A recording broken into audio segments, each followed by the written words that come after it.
Modern cars are getting crazily heavy, but Caterham, they've gone the other way. This is a 170R and it's the lightest production car you can buy in the UK today.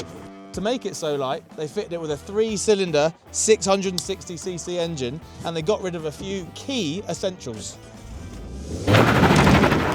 So I'm going to spend a day with the Caterham to see if all that lightness improves the driving experience and if living with this tiny car is actually possible. How do I look? I look ridiculous. So that 660cc engine, 3-cylinder turbocharged Suzuki engine, produces just 85 horsepower and 85 foot-pounds of torque. But when you combine that with a curb weight in this R model of just 440 kilograms, it actually goes quite well. So this R model, to make it as light as it is, it's got carbon fibre fenders all round. This one's got a carbon fibre nose cone. But they've got rid of some key bits that make a car a car. As you can see, no doors, no windows, and unfortunately for my hair, no windscreen, which means it is quite cold all the time. Very cold, in fact. My nose is running, and I could probably do with something to protect my eyeballs because there's quite a lot going in them and I think I'm quite squinty. But first up, we have to see what this thing is like to drive. Is it possible for a car with only 85 horsepower to be engaging? So the Caterham 170, you can buy one starting at just 23 grand. 23 grand for a road-going cart that's a Caterham. This model, the R, with its carbon fibre seats, carbon fibre nose cone, aero screen, is probably a bit over 30, so it's a bit more pricey. Despite that, they've left on the switches for the wipers and the washer fluid. Don't know what that does. And the heated and the blowers, and there's no heater and there's no carpets. And someone might say 30 grand for a car with only 85 horsepower. All right, I get your point, but that little Suzuki turbocharged engine, when it boosts up, it's pretty punchy in a car that weighs nothing. It's got a 5-speed manual gearbox, it's got a limited slip diff, it's got Bilstein dampers with eye-back springs, and it's got tiny 165, 55, 14 tyres.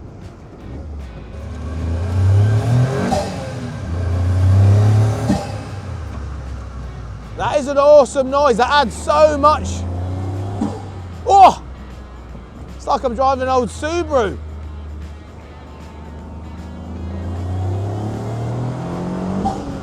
Ooh. That's kind of addictive. It's got such a short ratio gearbox, like second gear tops out at what? Let's have a look. 40. Third is just over 50. Third. Fourth. You get through the gears so quick, and that really short ratio 5-speed box coupled with the torquey little engine makes it feel a lot faster than it should do with 85 horsepower. But combine that 85 horsepower engine with a curb weight in this R model of just 440 kilograms and you get a power to weight ratio of just over 190 kilos per tonne. And that is the same as a Megane RS, a Golf R and a previous generation 235i convertible. And the steering is so direct. I mean, it's what you expect from a Caterham. Even on fairly budget Toyo tyres, it is immediate. And that's where the turbo engine perhaps feels like it doesn't quite fit that, because there's a tiny bit of turbo lag. Well, there's a little bit of turbo lag. Everything else in the car is so immediate, so direct, yet you just have to wait a little bit for that turbo to spool up, which old school turbo lag is a cool thing, I do agree. But in a super precise telepathic Caterham, you think, well, that's where the naturally aspirated ones do so well. It's a fun little car, but for the love of God, I wish it had a windscreen. The lack of a windscreen is definitely an issue, even at low speeds. So you really wouldn't want to take it on a motorway, would you?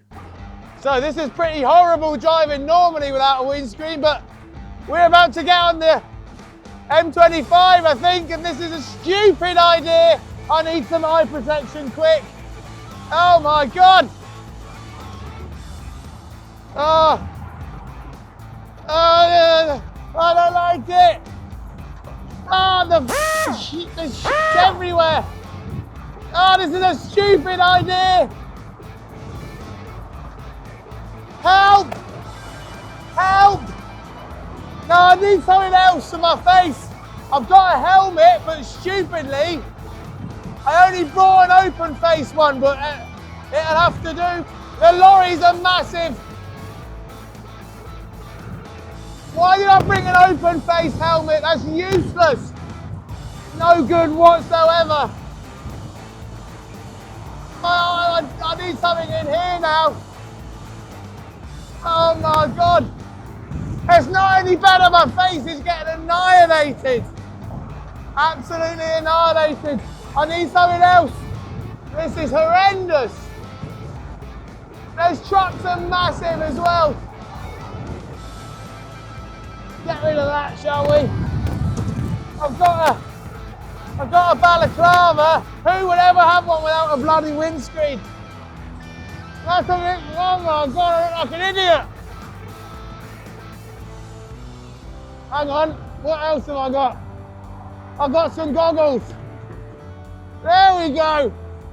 And then belt and braces. I got the head protector. That's better. We're in now. Now we're safe. Finally, I feel like I'm protected. So you can just about survive a motorway in the 170R, but you'll look ridiculous. But what if you want to do a bit of DIY or some gardening and you need somewhere to put all your building materials and your plants? Well, we're at a practical DIY store and time to do some house renovation. So we've got ourselves a bit of tool before and we've got ourselves a new plant for the garden and quite a big one that could probably do with a red light on the top. So I reckon, have faith, I've seen the way. Slide that through the cage, in the passenger footwell. It's in, one bit in, next bit. Same place, on top, through the cage, in the footwell. Bosh. And I reckon, just for safety purposes, pop a bit of high vis on there. There we go, lovely. Now, come on in, mate. Where are we going to get you? See, the problem with cars with roofs is you couldn't fit something like this in a car with a roof. But this one, I reckon, pop him on the passenger seat. Bit of a lean. He's in. Practical car. It's a van, in fact. So is it practical for your DIY and your gardening, your home stuff? Very. When you fill the interior with plants and wood, does a Caterham have any other useful storage space where you could put your food shopping?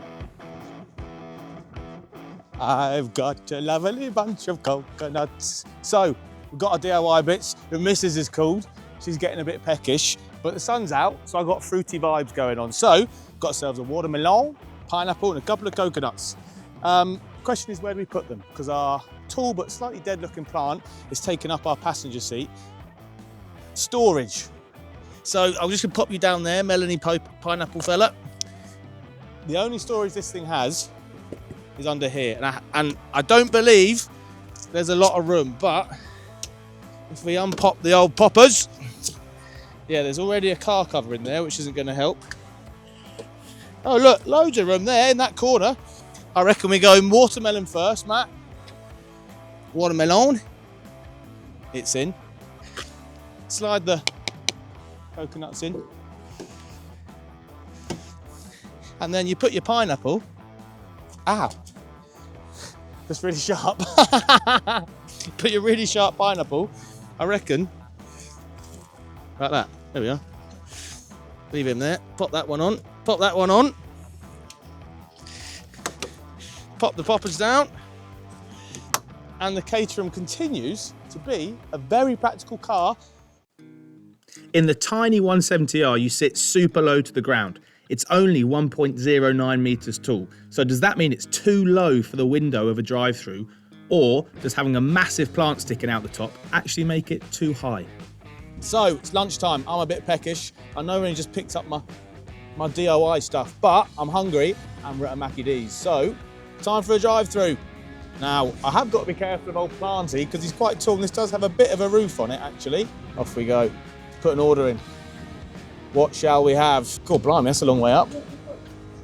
That menu looks massive from down here. Oh, hello. I'll get a breakfast roll with coffee. Off we go. All right, mate. How are you? That's a long way up, isn't it? Wow. Let me try and reach that. Hang on. Nice one. Thanks very much. Cheers. Onwards. Heads up. He's all right. I feel like a midget. Thank you very much. Thank you. Marvellous. Thank you very much. Have a nice day. So, don't need a cup holder. Just pop it. No, I won't put it in the plant pot. That'll probably fall over.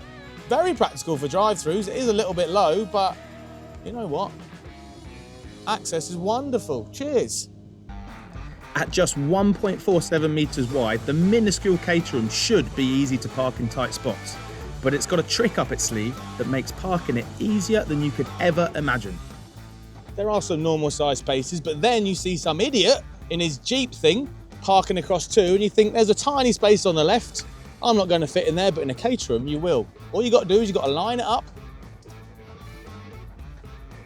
pop it in neutral, switch it off under your belts, hop out, and then the benefit of it being 440 kilos is all you got to do,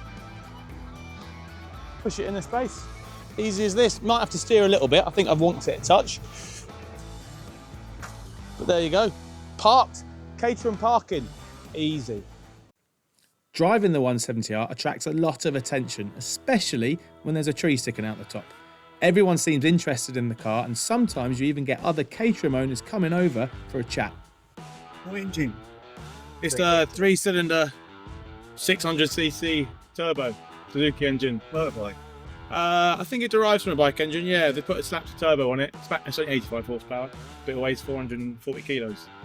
Changed a bit, haven't They have, yeah. they? Yeah. I had one. Did you? Yeah. Which engine? 1690 cross-slow. How many horsepower was that then? 145. Nice. It's gone well. Yeah, it's a bit of a squid. It's like 13 to the gallon. Yep. So you don't care though, do you? You don't care about that. Side drafts, spitting, carburetor fires with the Nice. fuel used to leak. Did you have a windscreen though? Yeah, Yeah. windscreen. This is, someone spec'd this without a windscreen and it is It's a disaster. It is, it is absolutely a disaster. These do not cut it. Dave from Caterham said that this particular 170R is their Skunk Works version where they've reduced weight as much as possible, and that includes removing the weather pack. So with no temporary roof or doors available, what happens if it rains? It was a sunny day, so to find out, we headed to a jet wash.